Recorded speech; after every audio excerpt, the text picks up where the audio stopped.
Welcome to the Melting Point, where we turn up the heat on the most pressing issues of our time. I'm your host, SHARON, MANDOR, and I'm here with Enquiry. Nice to have you with us.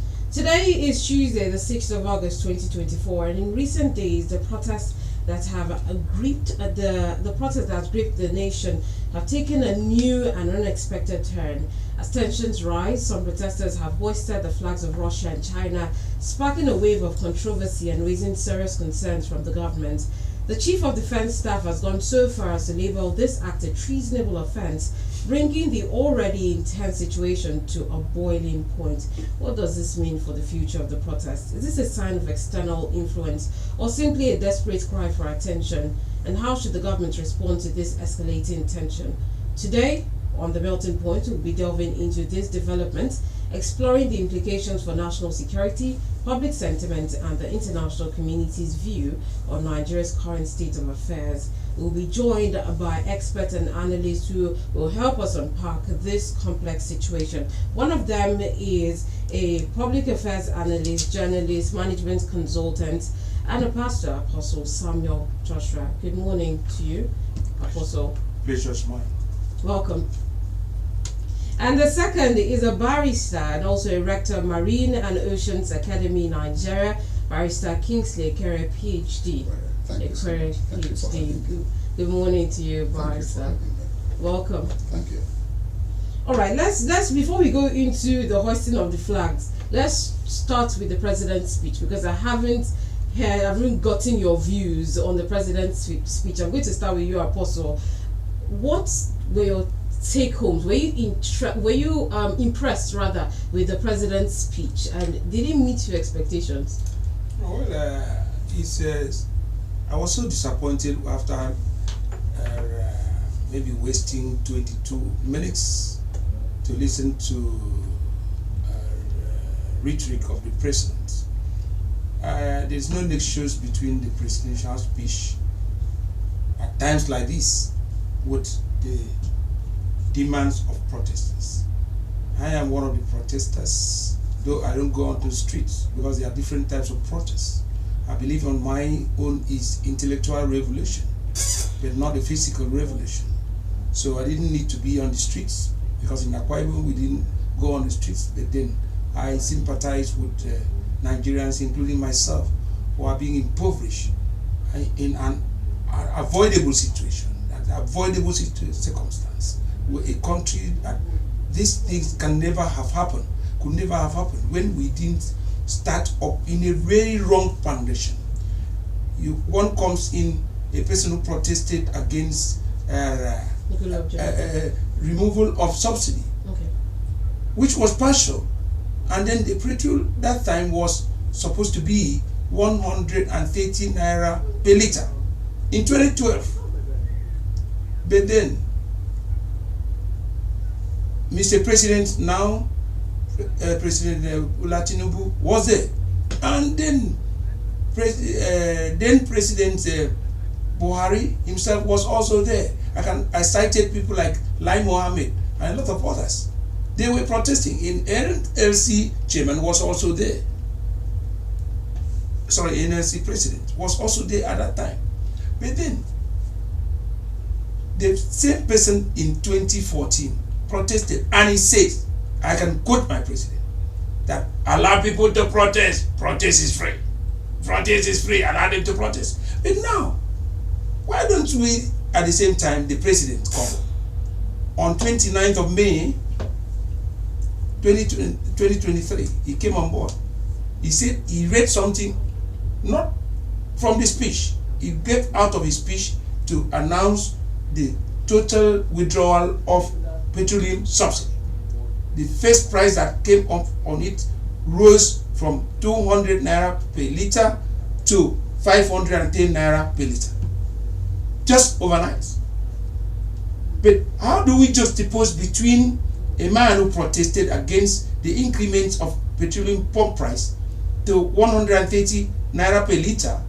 He protested against it, and then the same person comes on board few years after to take the subsidy, remove it to all-time high. I mean, 100%. it is true to say that subsidy removal has been done in a partial level. The journalists are not taken to their core, the call of Mr. President and others, and reduce that pump price to 97 naira per liter.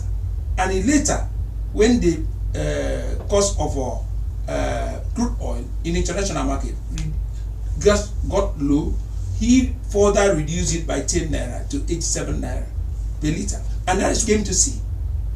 But for 8 years, Mohamed Buhari managed the price of pump price, removing subsidy gradually, which did not have what we call in communication, we call it hypodermic needle effects. A sharp effect that if a needle enters any living being, you have a harsh effect. We did not have that because it was a gradual removal of subsidy. Many governments have been removing subsidy on petroleum products, but then this one was a total removal. Why was it? Why was it not in your speech? You see, in certain countries, especially in the West, people shall be interrogated why the president leave his inaugural speech. You know, in America, people count the mistakes that you make in your inaugural speech. I can remember that of Obama in America. Okay, this was a mistake you made in your speech. But in Nigeria, we don't interrogate the government. Any attempt to interrogate the government, they say you are anti-government. I thank God I'm not a politician. So that you say, okay, I belong to this political party. But the thing is that we are Nigerians and we don't really see what is on there. That's number 1 point. One of the demands of we protesters, we intellectual protesters, that's including me. I don't know about doctor, because I know doctor is also intellectual protester, but not those carrying placards, of course, or carrying whatever flag that may be, you know. And then we demanded return the petrol price to 200 naira. That's what you meant. Nigeria did not collapse. Even when some people like Bayo Denoga, my colleague, senior colleague in the profession, but then acting sometimes in comedy, which is not necessary in journalism practice. Attacking opposition and all these things is not journalism. That's yellow journalism. It is not correct practice. I'd say that as a teacher of communication. It's wrong for you to keep on attacking people and not attacking you. If anyone talks about the president, instead of the president replying him, like Trump will always reply you at text. If you tweet now about Donald Trump, he will reply you. Fire for fire. With his hands. But this one in Nigeria is that we don't have presidency, okay? Presidential speech mostly. What we have is presidency. Everything is presidency. And who is president? Who voted for presidency? We voted for president, not the presidency. You see, that's the problem we are having. So Bayo will come and tell us that we made a dead economy. If President Bola Tinubu made a dead economy, why was Nigeria still flowing when we can still afford to sell PMS at 200 naira per liter? Some places it was 190. Yes, when you made a dead economy. If that was a dead economy, so if that was a dead economy, when the exchange rates, the last part of exchange rate that this government got was 465 naira to $1, which was very, very high. But behold, as of yesterday, the exchange rate in Nigeria was 1,617 naira in the parallel market and 1,601 naira in the official market. But now we have somebody in the central bank. One of my demands myself is that the Godoso himself, the central bank governor, has been made the president. It's the cause of the problem that we are having about the valuation of the naira. He is, yes, the government, the law gives him power.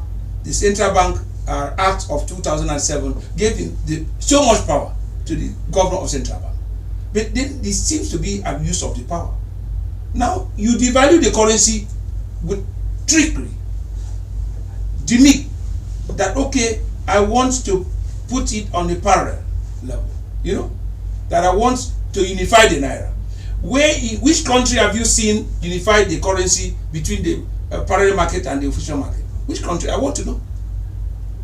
And he did it mechanically to devalue the currency following the trajectory, the trend of the parallel market.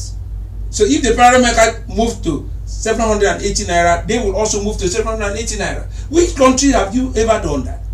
But he is still sitting down there comfortably. People were making mistakes to talk about Emefiele. Emefiele did just nothing.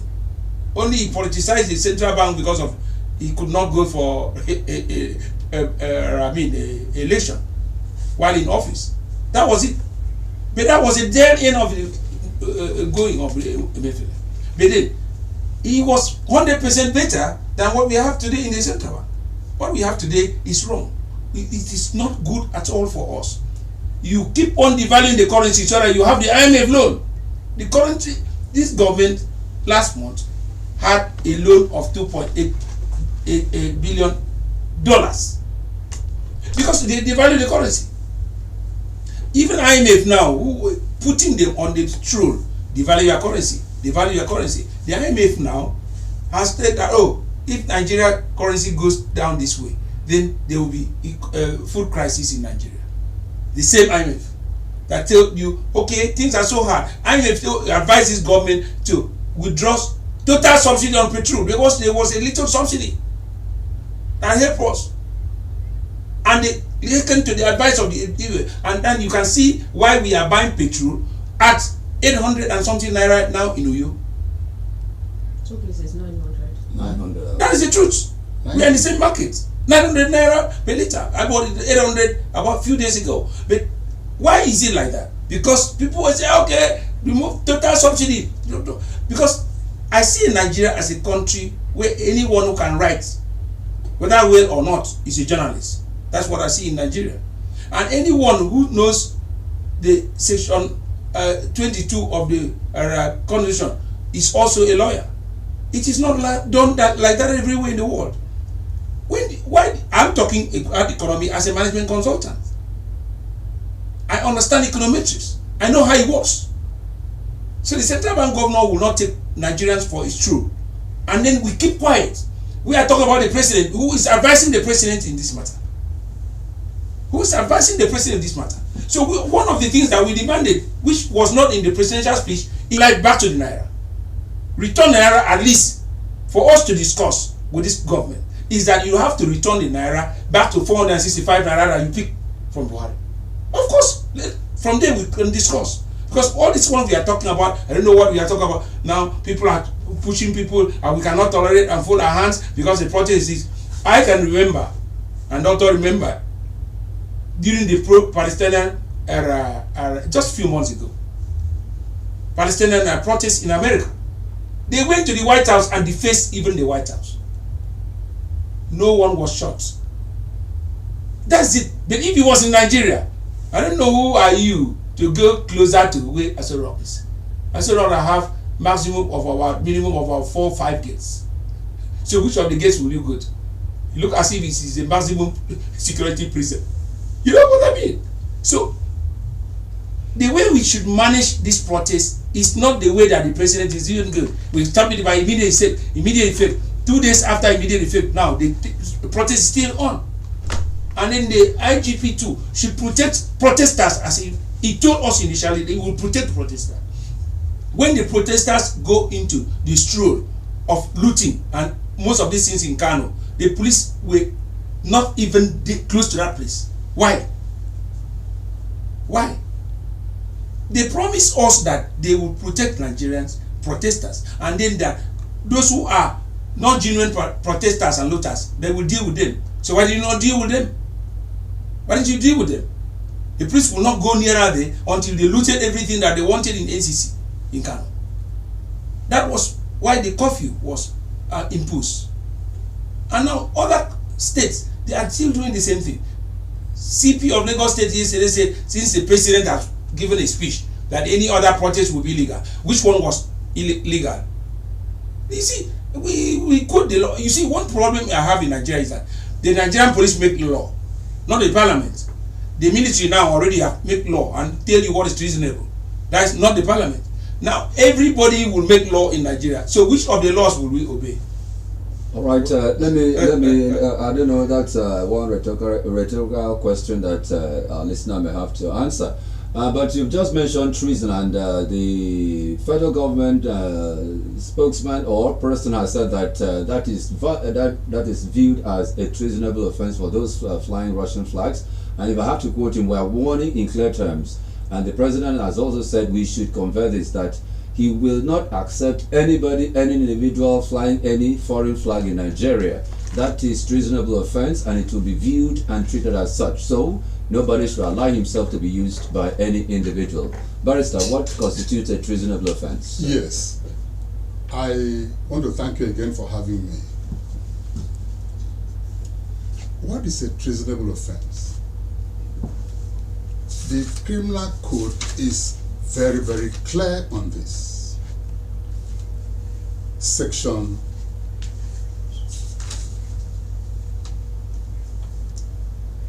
37 of the criminal code provides any person who levies war against the state in order to intimidate or overawe the president or the governor of the state is guilty of treason and is liable to the punishment of death.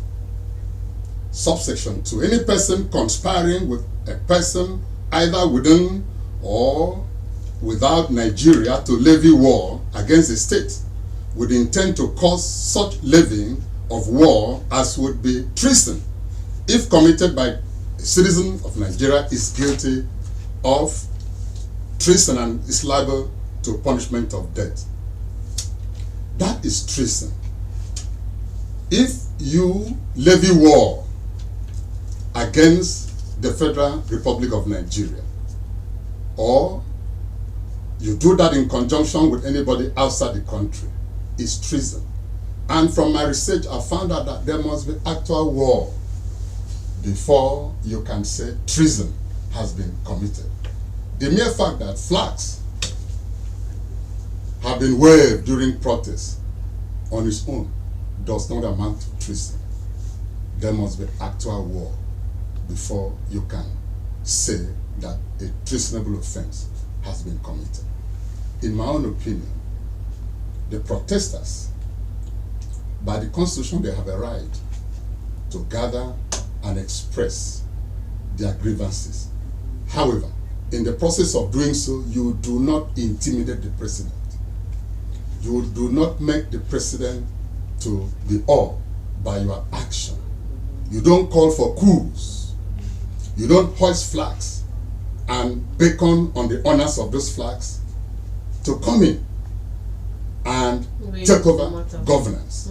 It is, if you make the president to be intimidated, it is treasonable offense. And talking about flags, holding the flag by itself in a protest, like I've said, is not a treasonable offense. But if in the process of protesting, you use that flag to intimidate and call people out to take over the government, and the president is intimidated in that respect, it's treasonable offense. Okay, just before we get into this, I really wanted to talk about the protests more before going into this Russian and China flag. Let's talk about court orders, because I really wanted to get the perspective of a barrister. Yes. Talking about court orders were served on social media because these protesters didn't have face. So it was served on social media to the protesters on the eve to the protest. What's the implication of this action? The court does not make an order in vain. When a court makes an order, that order must be obeyed. If the order was served on the social media, they have violated even the social media law by not adhering to the order of the court. Court does not make order in vain. Yes, if we are talking about a constitutional country, we are talking about democracy, court orders must be obeyed by citizens, by the government itself, and even by the social media. But then who are you serving the court order on? Yes, you can. The social media is regulated. We have their regulatory body. You can access them through their regulatory bodies. They are not spirits. They have their roots. So you serve them there. You can make substate service. There are a lot of ways to serve. And if that has been done and they still went ahead to violate the court order. Okay, so what we're getting from this is that it was served to whom it may concern. Yes. But then are you also aware that the National Stadium where the Abuja protesters were restricted to because via the court order, they were also chased away from the National Stadium yesterday. Yeah, they were tear gas. So what's the implication of that in law? Yes. Even like I said, the government also can violate laws, can violate orders. So if they were restricted to the National Assembly and the police still went there, they have violated the laws. They have violated the order of court. So what next? And therefore there are implications. Yes, there are implications. What are the implications? The implications are that, of course, those actions need to be taken to court and for the court to make interpretations. Yes. All right. If you are just with us, we are on to melting point. But I just have something to tip in. Yes. Yeah. Doctor, I'm not talking like a lawyer. But the Falana openly on the national television says that the court order is supposed to be saved to the protester. That the service cannot be to the social media. I am not coming to your field, but I am just expressing what the senior lawyer said. That the protesters could have come out to talk to the police, but they know that they were afraid that the police will arrest them, so that you don't commence the protest. So, on my own part about it is that you see our courts, our institutions are getting off hands. All Nigerian institutions, for what I know, including the religious, which we both of us belong to, is so corrupt in a way. There's no institution in this country that could be free of the word corruption. So that's why the Chief Justice of the Federation recently talks about conflicting court orders in Kano and River States and invited them also, and that they will be punished if these things are done. So I see the court orders in Nigeria of late as being that if you just go in there, one-sided issue and this order.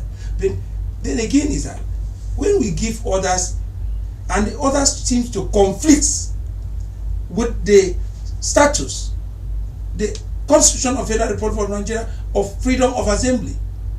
When people meet, most of these people, like the present president now, they met at the Eagle Square. He was at the Eagle Square and they protested against Jonathan's issue. Of course, I cannot forget it. That's right. So what makes the Eagle Square now, according to the mayor of FCT, Lord Yes, yes, thank you. The mayor now discovered. Minister. Okay, I did not know. Okay, I thought it's a mayor. Now, whatever that means. He said now that he will not tolerate protest. Don't carry placards.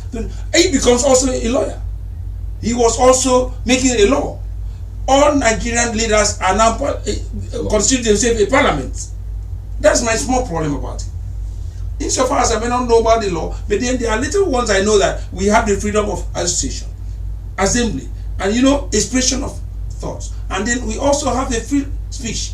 I know that where my right to free speech stops is where others will begin. But then I am also confined to those kind of things. Even as we are communicating, we know the choice of words. Barrister, yes. Is this really, because what he has raised now is of serious concern. Yes. The judiciary is supposed to follow the Constitution. Is this a case of misunderstanding of what is in the Constitution? Why do we have these conflicting orders? Because this case of why I really asked this social media thing is because an analyst came we're talking about the same issue, and he said, if you can ask a protester on the street and the person would say he wasn't served that court order because he's not on social media. Yes. So what are really the implications of this, and is this really a misunderstanding of the Constitution? I sympathize with what is currently happening in the country. We have a judiciary, and let me say it, I have faith in government institutions. I still have faith in the judiciary. Although we have challenges, also know that the judiciary is a reflection of what is happening in the society. When courts of coordinate jurisdiction give or render orders that are conflicting, it tells a lot about those that are sitting on the bench. And therefore, it's very unfortunate that if we have come to a point in our country that the judiciary has descended so low, and the public opinion about the judiciary is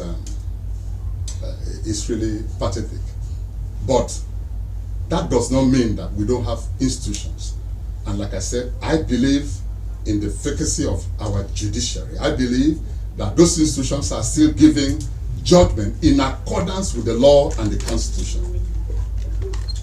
Yes, Apostle, let me come to you. Why, in your own view or your observation, why do you think we have these conflicting court judgments, as in Sanusi, Emir of Kano? There was one there in Rivers State, elsewhere, I think Plateau State also. Why do we now experience these conflicting court judgments? Yes, my opinion is very simple. Is it political? Not that. I'm talking about the issue of corruption. See, a lot of judges have been jailed in Nigeria because of what? Miscarriage of justice. Yes, in Nigeria. So why is somebody jailed? It's because he did what was wrong and what was criminal. As a judge, it happens in Nigeria. A lot of magistrates I knew, even in the Enquiry here, have been sacked because of what? The judgment that they give, the practice. Corruption. So there's no institution in Nigeria that is free of corruption. I've said it again and again. So it is not the issue that if one is a judge, automatically it's free of corruption. Now, you see, Professor Julius Ona gave a landmark speech in a seminar titled "The Corruption in Nigerian Police Force." He said the police force can only be corrupt in a corrupt society. The Nigerian society is corrupt. That is why we have the corrupt police. Now you cannot go to Britain and offer bribes to the police. They say, okay, for attempting to bribe marshal on duty, that is another offense entirely. You know, and that is treason. There are many countries in Africa that even when you want to talk to the police as you travel there, when I was selling cars, you see the policemen would not ask you for money. Okay, so why is it in Nigeria that everything is going the way we go? Okay, like now we discussed about this kind of matter some time ago on this program. Who has the power to make an emir, truly give him the staff of office? Just like we have a parliament last year. It is the governor of a state. And that is sealed by the law of the parliament. What law? A law was made that removed Emir Sanusi by the parliament in Kano. That was it. Another law was repealed. That removed Emir Adobayo. So why is it that we don't also obey the laws? In Nigerian governments obey the law that they won't feel comfortable? Of course, as we speak now, who is the Emir of Kano? Sanusi. That is just the truth. So all those paparazzi, this and that, at the end of it all, the current Emir of Kano now, and the matter has rested, is the Emir Sanusi. So what happens to the court orders? And the people of Kano feel very comfortable with it. That's why they said, police said, oh no, don't move on that day on the street, that you don't have protection. And the man moved on the street of Kano with his horse. Nothing happened to him. The people were saying, this is the Emir we know. So that is the problem that we're having in Nigeria, that if I go to court now, there will be a court order is given to me. My friend said it's a black market order. Whatever that means in English, I don't know. So you go now to another court, and the court will think as if they don't know what happened. You see, there was a case in Enquiry that somebody have to go to Damoturu. You know, federal court is one. That is it. Wherever the federal high court is one. Court of appeal is also one. That's what I've come to know. So in Damoturu, somebody said, okay, now they've stopped the primaries in Enquiry. And if I was the judge in that Damoturu, I would have asked myself, what is the locus The locus is Akwa Ibom State. So why am I going to give a court order without even hearing from any party or from this so many kilometers apart? That's what I could have asked myself. But then, once they know that, once the court order exists, it has existed. So that was it. It took the present governor now a long time with money to be able to vacate that order. So we should also talk to all of us in Nigeria, and especially government. Governments in Nigeria, from the state to federal, they don't obey court order because of immunity. They don't obey court order. Some of them are behaving like the former president of America. Everything he does is right to do whatever he wants to do, and he doesn't care what happens tomorrow. So Nigeria should come back and ask ourselves which way forward. Marisa had a lot to say concerning what Apostle was saying. You know, as a lawyer, I cannot attack the courts. I cannot. I have said that I have faith in the judiciary. Fine, we have challenges, and those challenges is a reflection of what is happening in society. No. Yes, and you cannot just take the judiciary out. Just like he said, the church everywhere is affected by this cankerworm. But I can assure you that the institution of the judiciary in Nigeria is one of the best. Yes, we have challenges all over the world, and we know that we are doing very well in Nigeria. I really want to tap into your optimism, but back to the treasonable offense, as the chief of defense staff has tagged it. Right, there's a question of literacy and intentionality in this, because these are really young Nigerians that are protesting with the Russian flags. Do you think, as people are insinuating that though the Russian embassy has distanced itself from it, saying that they are not involved and they are not aware of course they are not. Yes, did you think that this is an influence or sort, or they know what they are doing? A hungry man is a hungry man. The president should know that. Nigerians should know that. You see, there's a good mixture between criminality and the rise, corresponding rise in the poverty index. It's everywhere in the world except in Nigeria. That people will say, okay, for us, Sani Abacha said, if things are so hard, and there's some guy in Nigeria, how many people have you seen eating from the dustbin? This is the same country that we are today. Before this protest, what did the president tell us? The president told us that hardship is not limited to Nigeria. I don't forget this rhetoric. You know, a good journalist is a student of history, but not a historian. I know what I'm saying.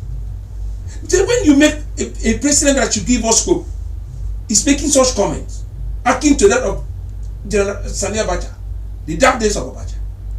That if people are really hungry in Nigeria, they should. How many people have you seen eating from the dustbin? So that means Nigerians have reduced themselves to mad people. Come on. But yet there was poverty, and then there's hunger. There's abject hunger and poverty in Nigeria. So when you see the young men moving like that, some of them carrying the flags, somebody who knows must have given them the flag, because they don't even have the money to afford the flags. And then they say, okay, that's how they flew it in Niger and other countries, right? So there's an influence. That's what you're saying. No, it's possible. You see, you can easily use a poor man. The other day you were saying that students have distanced themselves from the protests. Who are the main people that are protesting about these things? Are they not students too? So it is not the issue of Nance president saying, okay, with the little G's in the pocket, and then someone will say, I'm not alleging anything, but I'm just expressing my opinion that the students are the cheapest people to buy. I'm telling you. Because they belong to a certain class of poverty, that they are dependents on their parents. So if you give them a certain thing now, if some students see ₦1 million, they will run mad. Of course. So when you talk about mixture between this poverty index and then corresponding rise in frustration, you know, frustration breeds aggression. A man who's frustrated can do anything. You see, people are committing suicide every day in Nigeria. So why don't we ask, why do they commit suicide? It's frustration. Frustration. He said, I cannot feed my children, I have to die. And then the question is, imagine that man who died You cannot feed your children when you are alive. So when you die, who will take care of them? He doesn't care. He just feel to, okay, take away my shame. Let me just go. I mean, they are selling children now. And the police in Nigeria are so comfortable. I told them once, I said, come. In the preview, don't parade this baby factory something. It is a worst disgrace about Nigeria in the face of the world. It shows the level of poverty. That a young woman will carry a baby for 9 months, only to sell for the consideration of what? 200,000 naira. What level of frustration is that? What level of poverty is that? So you are parading them. Oh, another baby factory has been bought, and you call the women there. They will say, okay, my madam brought me, and you are not. The police should not be ashamed enough to understand that this is a national embarrassment. At the end of it all, how many of them have been jailed? After parading them, they go and tell them, okay, this is what you do, and you go away. So why do you parade them? And in fact, the person that is not tried and convicted by the court or public competent jurisdiction, for what I know, should not be paraded. Why are we doing all these things? Tomorrow you set the people away, and then they'll go home after you paraded and disgrace them in the public. Why are people selling the children? Why is it becoming a trade? During the slavery that people sold these things, the consideration was a little peanuts to the Western people. And most of them now becomes the black Americans who have ruled America before. Of course. So, but why are you selling these children? It's because of poverty. A man in Anambra State said he sold one of his sons, I think we were 12 years old, sold one of his sons so that he would have money to train the others. And the wife lost the wife and they are 7. So sell one of them to have money to train. And the police were very comfortable in parading him. I'm not supporting the child trafficking and sales. But then, because a child is not supposed to be a good merchandise, of course. But then, what do you do to these people to alleviate their suffering? One of the speeches is that I've given these drugs of this thing and I've given money to the federal government. Let me tell you, the only country in the whole world that collects foreign loan to give to people as freebies, as grants, is only in Nigeria. It did not start in this government. It started in the previous government. Buhari collected money, foreign loans, and then Abacha loot was given to Nigeria and he shared it to people. Why do you share loans as grants to people? I think you should be giving loans to people to farm and to pay back with interest or no interest. I think it makes sense. You subsidize it. But in Nigeria, we are sharing money. We are sharing rice. If you give me 25 kg of rice, how many days would that take me in the home? I mean, come on. So tomorrow, okay, we have given people food. What about tomorrow? Okay, now, what about those who are not from Akwa Ibom? Okay, the resident in Akwa Ibom, are they not also poor? Are you able to give this food to everybody? And how many times in a month will you give this food to? You see that it's exercising futility in a way in the face of our Nigerians at times like this. But then the issue is that other things have to be done. Like now, if the country now said, okay, corridor is given now for the importation of rice and other food products to Nigeria, but they said it will stop at November. So what is it that the government is giving us back for this? Have been paying every year to federal government as a limited liability company. I'm paying tax to federal government, not even to the state. The VAT of 7.5% on every calls made by the poorest of poor in Nigeria, the federal government takes 7.5% as VAT on all calls that you make, local or international. Where is the money going to? So Nigeria is not broke. Nigeria is not broke. What Nigeria needs is a good manager. As we speak now, even what the little things that the federal government has been able to do, the media handlers are not telling people. What they are interested is Baya will be attacking Peter Obi as if he's the president of Nigeria. Why did you attack their boss? Who is making us poor? Is it Peter Obi that makes us poor? He's not the president of Nigeria. Is it Atiku that makes us poor? No, they are not presidents. So attack the one that makes us poor. And we don't know why that. Because this poverty does not come from him. It's not God that created this poverty. Yep. It's not Satan too that created it. It is human. It's man-made. A design issue that, okay, now, when you remove 100% of subsidy, on petrol, what did you envisage will happen to the cost of transportation? Because transport is a nail wire of commerce. I don't know what we are saying.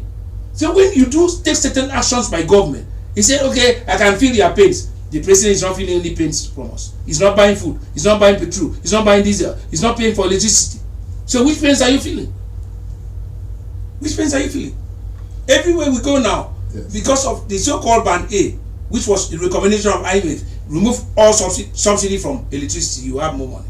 And the federal government have done it in the trickery of saying Band A, Band B, Band C. I don't know which band I belong to. But what I know is that when you recharge electricity now, what's supposed to give you 108 units is giving you how much? 41 units. What a bala blue. Yes. All right, that what bala blue, whatever that means, if it is Latin, Spanish, or French, I don't know. Apostle will tell us. I don't know. There's so many varieties. All right. So Apostle, you seem to identify poverty and corruption as being the bane of Nigeria's, misfortunes. Now, I am also seeing in other places in Africa and elsewhere uprisings, protests, and everything. Does this also play, or what do you think is their own situation there? Is it still poverty or corruption? Because certainly when Nigeria got their independence in 1960, between 1950, 55 and 60, 65, a lot of African, or most African, or some African countries also gained their independence. So it was a kind of a wave that swept through West Africa, then Ghana, Nigeria, and the rest of them. Now, do you think there's something else that's propelling the people to come out on the street beside poverty and corruption? Apostle, if you can get that response in a short time, so we can also hear from the listener. Okay. Now, I've talked about the nexus between the rise in poverty index and corresponding rise in crime rate. Everywhere in the world, the same Nigerian governments have never. There's no government in Nigeria that acknowledge the fact that the rise in crime wave is corresponding. Oh, they will tell you that, okay, it's because of the family values. That you don't have good training, that's why you steal. But let me tell you, a hungry man can steal. It happens. I didn't have food for my children. That's why I come to steal this rice. Come on. So, in African countries, look at Sudan. When you see the gory photographs that we see in Sudan, see the children, how they are looking like. I weep for the people. But those who are carrying the guns are not interested about how many people die in a day. It's corruption. It's poverty. Quest for power and quest for power. They are hungry for power. And when power is given to them, these are results. We see this kind of results. When a Nigerian look for power, he will do everything. They say, seize it, grab it. This is a result of seizing it, grabbing. If you want government, you don't sit down, seize it, grab it, do this. And then the people grab it and they give it to you. When they give it to you, you look as if you want to start, a man who was in the primary 6 want to return to primary 1. Because, you see, things have fallen apart. Not only in Nigeria, in many African countries, things have really fallen apart because of high level of corruption, mismanagement of the economy, and then incompetence. Like in Nigeria now, one of the greatest problems in Nigeria is incompetence in leadership. There is a quest for competent leadership, meaningful leadership. Before you go for elections, what did you plan to do for Nigerians? Emilekon, it's my turn. Now the turn has come. What are we doing? Thank you very much, Apostle. Let's hear from the listener now. All right, if you're just joining us, this is the melting point of Memories 96.5 FM. We'll be talking about the president's speech, the reactions to it, and the new development of protesters hoisting the China and the Russian flag while protesting. The Chief of Defense Staff has called it a treasonable offense, and would like to hear from you. We've heard from the lawyer and the public affairs and management consultant in the studio. Let's hear from you and get reactions from the analysts in the studio. 0803 085 775509 066 6909. All right, there's a friend here. Hello, good morning. Good morning to you, though. Thank you. SHARON, my guest in the studio is Joe calling from you. My people, I want to say that what we have to do is that we have to take one point that the president has made in his speech as follows. All hands must be on deck. Yes. All right, thank you, Doc. That is not only coming from the president's office, but from individual persons in the nation. For instance, see what is happening in Kaduna, where people fly the Russian flag. And we have youth leaders there. We have people that are leaders in that community. And they have to wait for the president to come there and say that it should not happen in the country. And you see, the problem that we have is that it is our leaders in our local areas are blinding us. They deceive us. They make us to feel that we are not even entitlement from the federal government.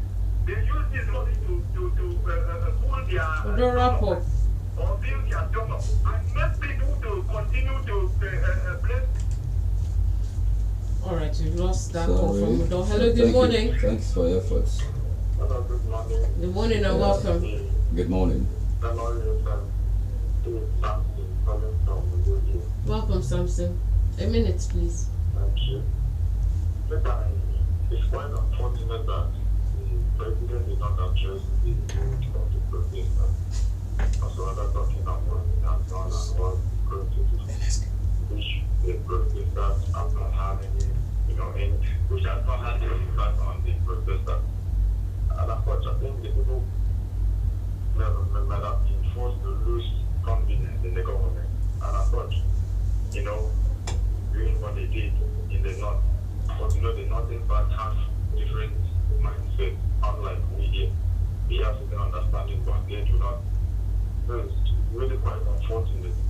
And the other one I want to say is that even if those flag were hoisted like the president and everyone is against, will they not go to those countries to look for loans and what have you from those countries that they are saying we shouldn't have, Like China. their flag? That's true. Thank you. Thank you, Samson. They'll Thank you, catch up with, Samson. they'll catch up Let's with hear us from before we come Apostle for the load. Toko. Good morning to you, Apostle. Good morning, everybody in the studio. Welcome. Good morning. Good morning, sir. Good morning. It's a good time to join you people. You people have been speaking well. In Nigeria, what is going on is power. Power. They are showing people power. But I believe power, but the power of God is the most high power because if you with me, we look some pictures in the book of Proverbs chapter 22 without wasting of time. The 20 it says, don't rob the wall just because you can or explore their need in God. For the Lord is their defender. He will run anyone who run it. See, people are doing things out there is no God. Giving instruction, giving order is God for people not to protest in social part and social places. It was not so in other governments. It's not so in other parts of the world. Nigeria today, their law are so different. As my brother said, one court will give order to go ahead, the other court will give order of injunction. It is all in Nigeria because of politics with other systems. And today our citizens are carrying flag of Russia because of hunger with other systems to push to them that is without expectation and they cannot understand the music. But I can say to be present the innocent citizens and innocent poor people and those who are struggling to survive and still remaining there are because of so-called leadership. Thank you, Apostle. Let me go join place very see what they are doing, they must surely repeat on case. Many of them are not buying people salt, but starting from 1999 up to today, they don't know what is going on. Especially here in Akwa State. There is no protest. Petrol are selling 4,000 naira, 900 naira a liter. What is the cause of this in our state here? I'm talking to you. When they call me to any station anywhere, I will stand and ask them, what is the cause of costing 1,000 naira in Akwa State? When in other states are protesting, so it's not up to that amount. They can cost it. I say the Nigeria will not mend tomorrow. Let's all know what we are doing. So whatever we do, we're going to make it. Let me give other people a chance. Thank you. Thank you Apostle. very much, Apostle. Thank you. Let's hear from Kevin. Good morning to you, Kevin. Good morning, the Queen of the Airways, SHARON, Welcome. and your panelists. I've listened to you people carefully, they are going on. But I just want to say something about the president's speech. This is getting from shelter. took some things about the president's speech. Let's see, and agree that the boss of this level, the president also suspended the protest, which is commendable. And he said he has also increased the monthly application of this state. But it's not also to increase the monthly application, it's also to check if this governor has really said speech with him when he gave this money. So that is it. And he also said that he has increased the barrel of oil to 1.6 million barrel a day. So that is commendable. Thank you. I want to say about the CNG buses. I'm yet to see the Bible there. Thank you. Thank you very much, Kevin. Let's take some Facebook messages before we go back into reactions. Carlton Alexander says citizens would always say something because it's one of their president didn't address the nation. Citizens were glamorous for the president, or clamoring rather, for the president to address the nation. And now that the president has addressed the nation, they said he didn't address the nation appropriately. But which one is better, to address the nation or to keep mute? Murphy Philadelphia says, let the president breathe. Brother John says, good morning to you all. It seems to me that the flag that is more of a Russian flag is actually the color of the Nigerian military flag. Calling for the return of the military is unfortunate, hence the need for the governors who should take the large chunk of the blame on underdevelopment at the grassroots, where poverty and unemployment caused by lack of production capacity is a cause of bad governance. Frank Tom says all form of palliatives should be channeled to the market and sold by government agencies in the market, not sharing it. And Joel Jackson says, I want to remind the president of his oaths of office. All right, these are the much we can take right now. Let's get reactions from the analysts. Let's start with you, Barrister. Yes. If you look carefully at what the president said, he talked about his vision for the country. He said he's going to rebuild the foundations of the economy. He also said that the revenue for the government is increasing, 9.1 trillion naira, productivity gradually kicking up. Major infrastructure projects are going on across the country, reforms in the oil and gas sector. He talked about distribution of low-cost commercial vehicles, student loan, consumer credit corporation, that the 200 billion has been put in, skills of artisans are going on, national minimum wage, which he has signed, and acceleration of food production. This is a vision that he has outlined. My colleague has, and in fact other commentators have expressed the fact that the future is bleak. Well, fine, we have challenges, but the president has said this is what is happening. So we continue to renew our hope there also. Are you also renewing your hope on this? No, I cannot build my hope on nothing. Something must be built on something. He has just outlined the things that the president what I'm saying is that we have heard this rhetoric before. It's communication. Okay. We keep on repeating student loan. That has increased to this one. It is a simple issue of using your calculator. When you have 1.something trillion or whatever is an increased revenue now, how much is the value of the naira now? This is where the problem is. So you discover that what they are talking about the increment is because naira has been overdevalued. For more than 600% of naira has been devalued, up to 600%. So what is the value of it if you want to reduce this, divide this by 6? So we go back lower than what we had before. So without giving life to the naira, the president, that's why I said the president has not told us anything that addresses our hope. Because of what? The value of the naira. In an import-dependent economy, we cannot go any way farther with this naira. A commentator made something. He said, well, come, Chinese flag has been flown. But then, after tomorrow, they will go back to the same China. You don't want to see their flag, but you go back to them to borrow money. How much did Buhari himself, as a president, borrow from China? With the cost of loan that remove our immunity. They don't care. They don't care about it. What happened now to Malawi? Because of the Chinese loan, they have taken over their national television in Malawi. Yes. So when you come to understand what the president is writing, he has repeated these student loans. I have not seen one student have collected the loan. He keep on repeating it. But what are you doing to the cost of the petrol subsidy? in electricity and with petrol. There's no way country in the world, even in Chinese government subsidize food. German government, I know my colleague have been to German government subsidize food. Even British government subsidize food. So what are we doing in Nigeria? Now you're talking about you will bring out free import duties on food. Who is going to import? There's no businessman. I don't know who is a businessman among the government. There's no businessman that will import food at this value of the naira. It will come up, a bag of rice will not be less than 200,000. All right. So we will prefer the local one. Apostle, we have to go now. Thank you very much. Yeah, we're out of time. Thank you very much, gentlemen, for your time here. We've had a pastor, journalist, public affairs analyst, and management consultant, Apostle Samuel Joshua. Thank you very much. So much, Akul.